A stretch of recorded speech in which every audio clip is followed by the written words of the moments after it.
കോൺഗ്രസ് നേതൃത്വത്തെ വീണ്ടും വെല്ലുവിളിച്ച് ശശി തരൂർ. കഴിഞ്ഞ ദിവസം തരൂർ പങ്കുവച്ച ട്വീറ്റാണിപ്പോൾ പുതിയ വിവാദത്തിന് കാരണം.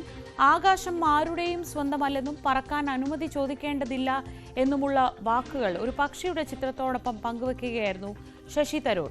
തരൂർ പാർട്ടി വിട്ടേക്കുമെന്ന സൂചനകളൊക്കെ നിലനിൽക്കുന്നതിനിടെയാണ് ചിത്രം പങ്കുവച്ചത്. ചില ആളുകൾക്ക് മോദിയാണ് പ്രധാനമെന്നായിരുന്നു മല്ലികാർജുൻ ഖാർഗെയുടെ പ്രതികരണം. കൂടുതൽ വിവരങ്ങളുമായി നാഷണൽ ഡെസ്കിൽ നിന്ന് ആർ കിരൺ ബാബു. കിരൺ, ഇന്നലെ വിദേശത്ത് വെച്ച് ശശി തരൂർ താൻ ഒരിക്കലും BJP-യിലേക്ക് പോകില്ല എന്ന് ആവർത്തിച്ച് വൈകുന്നേരമാകുമ്പോഴേക്കുമാണ് ഇങ്ങനെയൊരു ക്രിപ്റ്റിക് പോസ്റ്റ്, നിഗൂഢമായ ഒരു പോസ്റ്റ് തരൂരിൻ്റെ ഭാഗത്തു നിന്ന് വരുന്നത്. അതിന് പ്രകോപനമായി മല്ലികാർജുൻ ഖാർഗെയുടെ ചില പ്രതികരണങ്ങളുണ്ട്. താൻ അത്ര ഇംഗ്ലീഷൊന്നും വശമില്ലാത്ത ആളായതിനാൽ തരൂർ പറയുന്നത് തനിക്ക് മനസ്സിലാവുന്നില്ല എന്ന രീതിയിൽ പരിഹസിച്ചുകൊണ്ടാണ് ഇന്നലെ തരൂരിനെ കോൺഗ്രസ് ദേശീയ നേതൃത്വം നേരിടുന്നത്. അതായത് തരൂർ പുറത്തേക്കുള്ള വഴിയിലേക്ക് തന്നെയാണോ? ശ്രീജ, അങ്ങനെ പറയാൻ കഴിയില്ല. പക്ഷേ തരൂരും കോൺഗ്രസ് ഹൈക്കമാൻഡുമായിട്ടുള്ള തർക്കം എന്തായാലും അത് രൂക്ഷമായി തന്നെ തുടരുകയാണ്. തരൂർ വീണ്ടും വെല്ലുവിളികൾ ഉയർത്തുകയാണ്. കോൺഗ്രസ് ഒരു നടപടി എടുക്കുന്നെങ്കിൽ എടുക്കട്ടെ എന്നുള്ള നിലപാടിൽ തന്നെയാണ് ശശി തരൂർ നിൽക്കുന്നത്. പക്ഷേ കോൺഗ്രസ് മറിച്ചൊരു നിലപാടിലാണ്. അങ്ങനെ ഒരു നടപടി എടുത്ത ശേഷം തരൂരിനെ അതൊരു കാരണമാക്കാൻ കോൺഗ്രസ് ആഗ്രഹിക്കുന്നില്ല. അതുകൊണ്ട് തന്നെ അക്കാര്യത്തിലൊന്നും നടപടിയിലേക്ക് പോകുന്നില്ല എന്നുള്ള നിലപാടുകൾ തന്നെയാണ്. പക്ഷേ ആവർത്തിച്ച് വീണ്ടും തരൂർ അത്തരം പ്രകോപനങ്ങൾ സൃഷ്ടിക്കുന്നു. ഇത്തവണയും പ്രധാനമന്ത്രി നിർദ്ദേശപ്രകാരം വിദേശത്തേക്ക് പോകുമ്പോൾ പാർട്ടി അറിയിക്കുക എന്നുള്ള ഒരു സാമാന്യ മര്യാദ മറ്റെല്ലാ MP-മാരും ചെയ്യുന്നത്, അതുപോലും ചെയ്യാതെയാണ് യഥാർത്ഥത്തിൽ ശശി തരൂർ വിദേശത്തേക്ക് പോയത്. തരൂരിൻ്റെ നിലപാട് എനിക്ക് പാർട്ടിയേക്കാൾ വലുത് രാജ്യമാണ്, അതുകൊണ്ട് രാജ്യത്തിൻ്റെ താല്പര്യത്തിന് വേണ്ടിയാണ് താൻ പ്രവർത്തിക്കുന്നത് എന്നുള്ള നിലപാട് തരൂർ ആവർത്തിക്കുകയായിരുന്നു. തരൂർ രാജ്യത്തിന് വേണ്ടി പ്രവർത്തിച്ചതിൻ്റെ പേരിൽ കോൺഗ്രസിൽ നിന്ന് നടപടി നേരിടേണ്ടി വന്നു എന്നുള്ളൊരു രാഷ്ട്രീയമാണ്, അല്ലെങ്കിൽ അത്തരം ഒരു രാഷ്ട്രീയ തന്ത്രമാണ് തരൂർ പയറ്റുന്നതെങ്കിൽ ഒരു കാരണവശാലും അതിൻ്റെ പേരിൽ നടപടി എടുക്കുന്നില്ല, അല്ലെങ്കിൽ അവഗണിച്ച് മാറ്റുക, അല്ലെങ്കിൽ തരൂരിനെതിരെ ഇത്തരം ആരോപണങ്ങൾ തിരിച്ചുന്നയിക്കുക എന്നതിനപ്പുറത്തേക്ക് തരൂരിനെതിരെ നടപടി എടുക്കേണ്ടതില്ല എന്നുള്ള നിലപാടിൽ തന്നെയാണ് നിൽക്കുന്നത്. ഇപ്പോൾ കോൺഗ്രസ് അധ്യക്ഷൻ തന്നെ തരൂരിനെതിരെ തരൂരിൻ്റെ എനിക്ക് രാജ്യമാണ് വലുത്, രണ്ടാമതാണ് പാർട്ടി എന്ന് ചോദിച്ച ചോദ്യത്തിന് നൽകിയ മറുപടി, ഞങ്ങൾക്ക് കോൺഗ്രസിന് രാജ്യമാണ് വലുത്, പക്ഷേ ചിലർക്ക് മോദിയാണ് വലുത് എന്നുള്ള മറുപടിയാണ് നൽകിയത്. ഈ ഭാഷാ പ്രയോഗത്തെക്കുറിച്ചും നേരത്തെ അദ്ദേഹം പറഞ്ഞു, നല്ല രീതിയിൽ തരൂരിന് ഭാഷ കൈകാര്യം ചെയ്യാൻ അറിയാവുന്നതുകൊണ്ടാണ് അദ്ദേഹത്തെ പ്രവർത്തക സമിതിയിൽ എടുത്തത് എന്നതുകൂടി പറഞ്ഞു. അല്ലാതെ ഭാഷ കൈകാര്യം ചെയ്യാൻ അറിയും എന്നതിനപ്പുറത്തേക്ക് കോൺഗ്രസ് പാർട്ടിക്കോ അല്ലെങ്കിൽ ഏതെങ്കിലും തരത്തിലുള്ള സംഭാവനകൾ തരൂരിനില്ല എന്നുള്ള ഒരു പരോക്ഷമായ വ്യാഖ്യാനം കൂടി, അല്ലെങ്കിൽ ഒരു പരിഹാസം കൂടി അതിൽ ഉണ്ട്. തരൂർ ഇന്നലെ നൽകിയിരിക്കുന്നത് ഇതുവരെയും പാർട്ടിയിൽ നിന്ന് പോകില്ല, BJP-യിലേക്ക് പോകില്ല എന്ന് ആവർത്തിച്ചു പറയുന്ന ഒരാൾ കൂടിയാണ്. പലപ്പോഴും തരൂർ ഇത്തരത്തിൽ പാർട്ടി നേതൃത്വത്തെ വെല്ലുവിളിക്കുകയും അത്തരം പ്രശ്നങ്ങളൊക്കെ ഉണ്ടാക്കുകയും ഒക്കെ ചെയ്യുന്ന സമയത്തൊക്കെ തരൂർ BJP-യിലേക്ക് പോകുന്നു എന്ന മട്ടിലൊക്കെ വാർത്തകൾ വരാറുണ്ട്. ആ ഘട്ടത്തിലൊക്കെ തരൂർ ഞാൻ BJP-യിലേക്ക് പോകുന്നില്ല എന്ന മട്ടിൽ വാർത്ത തിരിച്ച് മറുപടി നൽകാറുണ്ട്. കഴിഞ്ഞ ദിവസവും അത്തരം മറുപടി നൽകിയിരുന്നു. പക്ഷേ ഇന്നലെ പങ്കുവച്ച ഒരു സമൂഹ മാധ്യമത്തിൽ പങ്കുവച്ച ഒരു ചിത്രം എന്ന് പറയുന്നത് ഒരു ഒടിഞ്ഞ കൊമ്പിൻ്റെ തുമ്പത്ത് ഒരു ചെറിയ കിളിയിരിക്കുന്നു. അപ്പോൾ പറക്കാൻ ആരുടെയും അനുവാദം ചോദിക്കേണ്ടതില്ല, ആകാശം ആരുടെയും സ്വന്തമല്ല എന്നാണ് ഇതിന് പറയുന്ന ഉത്തരം. അപ്പോൾ സ്വാഭാവികമായും ഇത് ഒരു കൊമ്പിൽ നിന്ന് ഇപ്പോൾ ഇരിക്കുന്ന കൊമ്പ് ഒടിഞ്ഞ കൊമ്പാണ് എന്നൊരു സൂചന കൂടി വേണമെങ്കിൽ നൽകാം. അങ്ങനെ ഏത് തരത്തിലും വ്യാഖ്യാനങ്ങൾ നൽകാൻ കഴിയുന്നതാണ്. അല്ലെങ്കിൽ ഈ രാഷ്ട്രീയമായ ഒരു ബന്ധമൊന്നുമില്ല, ഞാൻ പൊതുവായ ഒരു തത്വം പറഞ്ഞാണെന്ന് തരൂരിന് നാളെ പറഞ്ഞ് ഒഴിയുകയും ഒക്കെ ചെയ്യാം. പക്ഷേ തരൂർ ബോധപൂർവമായി തന്നെ അത്തരം പ്രകോപനം തന്നെയാണ് സൃഷ്ടിക്കുന്നത്. കോൺഗ്രസ് നേതൃത്വം പക്ഷേ പക്വമായിട്ട്, അല്ലെങ്കിൽ അതിനെ തന്ത്രപൂർവ്വമുള്ള ഇടപെടലാണ്. അതിൻ്റെ പേരിൽ ഒരു നടപടി എടുക്കുന്നതിലൊക്കെ ശശി തരൂരിന് ഒരു വിശദീകരണം ചോദിക്കാനും ശശി തരൂരിൻ്റെ മറുപടി വാങ്ങാനും അത്തരം കാര്യത്തിലേക്ക് കടക്കുന്നതിനപ്പുറത്തേക്ക് അതിനെ അവഗണിച്ച് തള്ളുക എന്നുള്ള ഒരു നിലപാടിൽ തന്നെയാണ് നിൽക്കുന്നത്. സംസ്ഥാന നേതൃത്വത്തിന്റെ ഈ വിഷയത്തിലെ നിലപാട്, സംസ്ഥാന നേതൃത്വം ഏതാണ്ട് തരൂരിനെതിരെയുള്ള പ്രതികരണങ്ങളൊക്കെ നിർത്തിയ മട്ടാണ്. ഇനി ദേശീയ നേതൃത്വം ഇക്കാര്യത്തിൽ ഹൈക്കമാൻഡ് എന്ത് നടപടി വേണമെങ്കിൽ എടുത്തോട്ടെ എന്നൊരു രീതിയിലേക്കാണ് പോകുന്നത്. തരൂരും ഒരു തെരഞ്ഞെടുപ്പ് ദിവസം തന്നെ തനിക്ക് പാർട്ടിയുമായി അകൽച്ചയുണ്ടെന്ന് തുറന്ന് പ്രസ്താവിക്കുന്നതിലൂടെ ആ ഒരു അകൽച്ച ഏതാണ്ട് പൂർണ്ണമായി ഒരു സംവാദം അല്ലെങ്കിൽ ഒരു റീകൺസിലിയേഷൻ സാധ്യമല്ലാത്ത വിധത്തിൽ രണ്ട് വശങ്ങളിലേക്ക് പാർട്ടിയും തരൂരും നീങ്ങിക്കഴിഞ്ഞിട്ടുണ്ടോ? ശ്രീജ, നേരത്തെ ശശി തരൂർ AICC അധ്യക്ഷ സ്ഥാനത്തേക്ക് മത്സരിക്കുന്ന ഘട്ടത്തിലൊക്കെ കേരളത്തിലെ മഹാഭൂരിപക്ഷം പേരും AICC ഔദ്യോഗിക സ്ഥാനാർത്ഥി മല്ലികാർജുൻ ഖർഗെക്കൊപ്പമായിരുന്നെങ്കിൽ പോലും മനസ്സുകൊണ്ടൊക്കെ തരൂരിനൊപ്പം നിന്ന നിരവധി പേർ കേരളത്തിലുണ്ടായിരുന്നു. കേരളത്തിലെ ഒരു വിഭാഗം നേതാക്കളെങ്കിലും അപ്പുറത്ത് നിൽക്കുമ്പോൾ പോലും തരൂരിനൊപ്പം നിന്ന നേതാക്കൾ MK രാഘവനെ പോലുള്ള നേതാക്കളൊക്കെ തരൂരിനൊപ്പം നിന്നു. അപ്പുറത്ത് നിൽക്കുമ്പോൾ പോലും ഒരു വിഭാഗം നേതാക്കളൊക്കെ തരൂരിനെ പോലെ ഒരാൾ അധ്യക്ഷനാവട്ടെ, അത് നല്ലതല്ലേ എന്നുള്ള നിലപാടൊക്കെ സ്വീകരിച്ച ആളുകളുമൊക്കെ ഉണ്ടായിരുന്നു. അങ്ങനെ കേരളത്തിലെ നേതാക്കളുടെ ഒരു വിഭാഗത്തിൻ്റെങ്കിലും മാനസിക പിന്തുണയും പരസ്യ പിന്തുണയും ഒക്കെ ഉണ്ടായിരുന്ന നേതാവാണ്. പക്ഷേ പിന്നീട് പല ഘട്ടങ്ങളിലായി കൂടുതലായി ശശി തരൂർ പാർട്ടി നേതൃത്വത്തെ വെല്ലുവിളിക്കുകയും പാർട്ടിയിൽ നിന്ന് പുറത്തേക്ക് പോവുകയാണ് എന്നുള്ള സൂചനകൾ വരികയും നേരത്തെയൊക്കെ അതിരൂക്ഷമായ രീതിയിൽ BJPയെയും മോദിയെയും ഒക്കെ വിമർശിച്ച തരൂർ അത്തരം വിമർശനങ്ങൾ അടുത്ത കാലത്തായി ഒഴിവാക്കുകയും മോദി സ്തുതിയിലേക്കും കേന്ദ്ര സർക്കാരിൻ്റെ നിലപാടുകളിലെ സ്തുതിയിലേക്കുമൊക്കെ നീങ്ങുകയുമൊക്കെ ചെയ്ത ഘട്ടത്തിൽ കേരളത്തിലെ നേതാക്കളിൽ മഹാഭൂരിപക്ഷം നല്ല ഇപ്പോൾ ആരും അങ്ങനെ പരസ്യമായി ശശി തരൂരുമായി അങ്ങനെ ഒരു ബന്ധം സ്ഥാപിക്കുകയോ അല്ലെങ്കിൽ ശശി തരൂരിന് അനുകൂലമായ നിലപാട് സ്വീകരിക്കുകയൊന്നും ചെയ്യുന്നില്ല.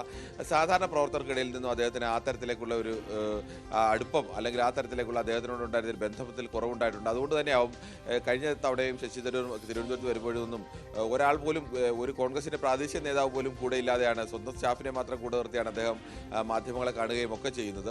ആരെങ്കിലും തരൂരിൻ്റെ വിഷയത്തിൽ അനുകൂലമായൊരു പ്രതികരണം ഉണ്ടായിട്ടില്ല. പക്ഷേ എതിരായി പ്രതികരണം വരാത്തത് ഹൈക്കമാൻഡിൻ്റെ ഭാഗത്തു നിന്ന് കർശനമായ മാർഗ്ഗനിർദ്ദേശം ഉണ്ടായിരുന്നു. പ്രത്യേകിച്ച് ഒരു കാരണവശാലും ശശി തരൂരിനെ പ്രകോപിപ്പിക്കുന്ന ഒരു പരാമർശം ഉണ്ടാവരുതെന്ന്. നിലമ്പൂർ തെരഞ്ഞെടുപ്പ് ഘട്ടത്തിലൊക്കെ മാധ്യമങ്ങൾ പലതവണ തരൂരിൻ്റെ വിഷയമൊക്കെ ഉന്നയിക്കുമ്പോഴും കോൺഗ്രസിൻ്റെ ഒരു നേതാവിൻ്റെ ഭാഗത്തു നിന്നും തരൂരിനെ പ്രകോപിപ്പിക്കുന്ന തരത്തിൽ ഒരു മറുപടിയും ഉണ്ടായില്ല. പക്ഷേ തരൂർ തെരഞ്ഞെടുപ്പ് വോട്ടെടുപ്പ് ദിവസം തന്നെയാണ് തരൂർ തനിക്ക് ഹൈക്കമാൻഡുമായി അഭിപ്രായ വ്യത്യാസമുണ്ട്, അക്കാര്യങ്ങളൊക്കെ തുറന്നു പറയാം, അത് പാർട്ടി വേദിയിലാണ് പറയുന്നതെന്നൊക്കെ മാധ്യമങ്ങളോടാണ് പറയുന്നത്. തൻ്റെ അഭിപ്രായ വ്യത്യാസം പരസ്യമാക്കാൻ തിരഞ്ഞെടുത്ത ദിവസം വോട്ടെടുപ്പ് ദിവസമാണ്, നിലമ്പൂരിലെ വോട്ടെടുപ്പ് ദിവസമാണ്. പാർട്ടിക്ക് അപ്പുറമുള്ള ആളുകളെയൊക്കെ സ്വാധീനിക്കാൻ ശേഷിയുള്ള ഒരു നേതാവ് എന്ന നിലയ്ക്ക് അദ്ദേഹം ആ ദിവസം തനിക്ക് ഹൈക്കമാൻഡുമായി വ്യത്യാസമുണ്ട് എന്ന് പറയുന്നത് പാർട്ടി വോട്ടിനെയൊക്കെ ബാധിക്കാൻ സാധ്യതയുള്ള ഒന്നാണെന്നും അത് വലിയ തോതിലൊന്നും അല്ലെങ്കിൽ ചെറിയ തോതിലെങ്കിലും ബാധിച്ചാൽ അത് ഒരു നേതാവിനെ സംബന്ധിച്ചിടത്തോളം, പ്രത്യേകിച്ച് പാർട്ടി ഇത്രത്തോളം വർഷം പാർട്ടിയിൽ ചേർന്ന വർഷം തന്നെ അദ്ദേഹത്തെ MP ആക്കി തുടർച്ചയായിട്ട് ഇത്രയും തവണയും MP ആയിരിക്കുന്ന ഒരു നേതാവ് അദ്ദേഹം ആ തരത്തിൽ ചെയ്തതിനോട് പാർട്ടി കേരളത്തിലെ നേതാക്കൾക്കെല്ലാം തന്നെ കടുത്ത വിമർശനമുണ്ട്. അതുകൊണ്ട് തന്നെ തരൂർ വിഷയത്തിൽ ഹൈക്കമാൻഡിന്റെ ഭാഗത്തു നിന്ന് ഏതെങ്കിലും തരത്തിൽ ഒരു അനുമതി കിട്ടിയാൽ കേരളത്തിലെ പ്രധാനപ്പെട്ട നേതാക്കളെല്ലാം തരൂരിനെതിരെ തിരിയും എന്നതിന് യാതൊരു സംശയവുമില്ല. കിരൺ, ഒരു കാര്യം കൂടി, ഇന്നലെ അദ്ദേഹം വിദേശയാത്രയ്ക്കിടെ പറഞ്ഞ വാചകം രാജ്യമാണ് തനിക്ക് പ്രധാനം, അതുകൊണ്ടാണ് ഐക്യരാഷ്ട്രസഭയിലെ അത്രയും വർഷത്തെ സേവനത്തിന് ശേഷം താൻ തിരികെ രാജ്യത്തേക്ക് എത്തിയത്, രാജ്യത്തിന് വേണ്ടി പ്രവർത്തിക്കാൻ തീരുമാനിച്ചത് എന്നതാണ്. ഇക്കാര്യത്തിൽ ഏതെങ്കിലും തരത്തിലുള്ള ഉറപ്പുകൾ ശശി തരൂരിന് ലഭിച്ചിട്ടുണ്ടോ? അത്തരത്തിൽ ചില ചർച്ചകൾ, അതായത് ഒരു സുപ്രധാന പദവി, ഒരു നയതന്ത്ര പദവിയൊക്കെ ഒരു പക്ഷേ ശശി തരൂരിന് ലഭിച്ചേക്കുമെന്ന രീതിയിലുള്ള അഭ്യൂഹങ്ങളൊക്കെ ശക്തമാണല്ലോ. ശ്രീജ, തന്നെ നമുക്ക് രണ്ട് തരത്തിൽ കാണാം. ഒന്ന്, ഇതിൽ നമ്മളെ സംബന്ധിച്ചിടത്തോളം അല്ലെങ്കിൽ ഏതെങ്കിലും ഇന്ത്യയിലെ പ്രധാനപ്പെട്ട മാധ്യമങ്ങൾക്കൊന്നും തന്നെ അങ്ങനെ ഏതെങ്കിലും പുള്ളിക്ക് ഒരു പദവി കിട്ടുമെന്നോ അല്ലെങ്കിൽ പാർട്ടി വിടുമെന്നോ അത്തരം ഒരു വിവരങ്ങളൊന്നും ഔദ്യോഗികമായി സ്ഥിരീകരിക്കാൻ നമുക്ക് കഴിയുന്നില്ല. പക്ഷേ ശശി തരൂരിൻ്റെ ഇതുവരെയുള്ള രാഷ്ട്രീയ രീതി പരിശോധിച്ച് കഴിഞ്ഞാൽ ഒരു ശശി തരൂർ BJPയിലേക്ക് പോകാനുള്ള സാധ്യത വിരളമാണ് എന്ന് തന്നെ പറയേണ്ടി വരും. ശശി തരൂരിൻ്റെ ലക്ഷ്യം പാർട്ടിക്കുള്ളിൽ നിന്നുകൊണ്ട് തന്നെ കലാപമുണ്ടാക്കി പാർട്ടിയിൽ നിന്ന് കൂടുതൽ അധികാരങ്ങൾ മേടിക്കുക, തൻ്റെ പ്രാധാന്യം തിരിച്ചുപിടിക്കുക, അല്ലെങ്കിൽ തനിക്ക് നേരത്തെ ഉണ്ടായിരുന്ന ഘട്ടത്തിൽ തുടക്കഘട്ടത്തിലൊക്കെ നമ്മൾ ആലോചിക്കണം. ശശി തരൂരിനെ പോലെ ഒരാൾ തിരുവനന്തപുരത്ത് ആദ്യമായി മത്സരിക്കുമ്പോൾ തന്നെ അദ്ദേഹത്തിന് മറ്റ് കോൺഗ്രസ് ഹൈക്കമാൻഡിൻ്റെ പ്രത്യേക നിർദ്ദേശപ്രകാരമാണ് അദ്ദേഹം തിരുവനന്തപുരത്ത് മത്സരിക്കുന്നത് തന്നെ. പിന്നീടുള്ള തെരഞ്ഞെടുപ്പുകളിലെല്ലാം തന്നെ തരൂരിൻ്റെ സ്ഥാനാർത്ഥിത്വത്തിൽ ഏതെങ്കിലും തരത്തിലൊരു തർക്കം കോൺഗ്രസിൽ ആരും ഉന്നയിച്ചിട്ടില്ല.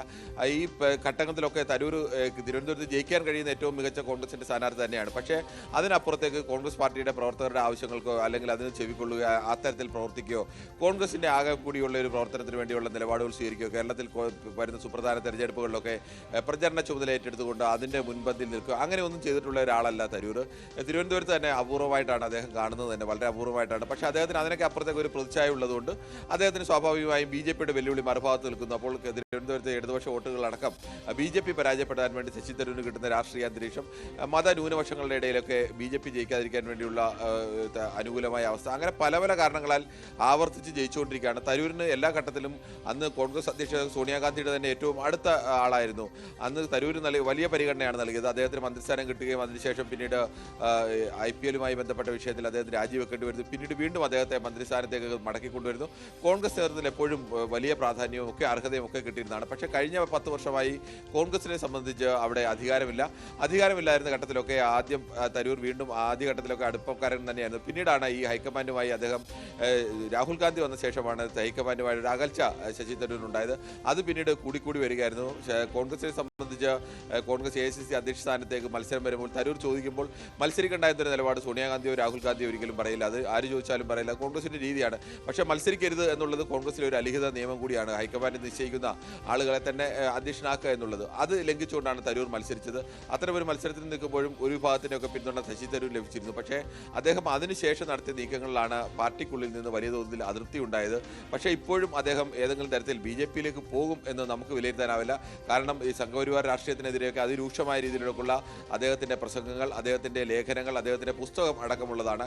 ഈ നിലപാടുകളൊക്കെയാണ് യഥാർത്ഥത്തിൽ അന്താരാഷ്ട്ര തലത്തിലടക്കം തരൂർ എന്ന രാഷ്ട്രീയക്കാരനപ്പുറമുള്ള ഒരു എഴുത്തുകാരന് അല്ലെങ്കിൽ അത്തരം ഒരു നിലപാടൊക്കെ എടുക്കുന്ന അന്താരാഷ്ട്ര വിദഗ്ധൻ എന്ന നിലയ്ക്ക് അദ്ദേഹത്തിൻ്റെ പ്രാധാന്യം അതിൽ മലക്കം അറിയേണ്ടി വരും. മറ്റൊരു സാധ്യത കേൾക്കുന്നത് കോൺഗ്രസ് പാർട്ടി നടപടിയെടുത്ത് അദ്ദേഹത്തെ പാർട്ടിയിൽ നിന്ന് പുറത്താക്കുകയാണെങ്കിൽ ഐക്യരാഷ്ട്രസഭയിലോ മറ്റോ പ്രധാനപ്പെട്ട സ്ഥാനങ്ങളിലേക്കൊക്കെ അദ്ദേഹത്തിനെ വേണമെങ്കിൽ ഇന്ത്യക്ക് നാമനിർദ്ദേശം ചെയ്യാം.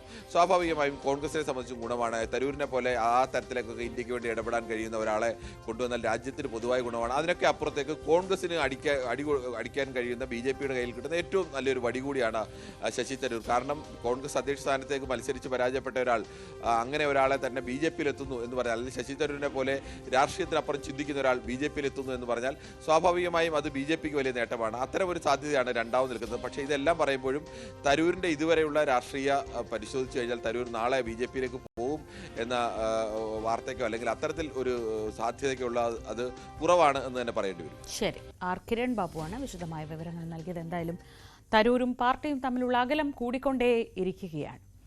നിലമ്പൂർ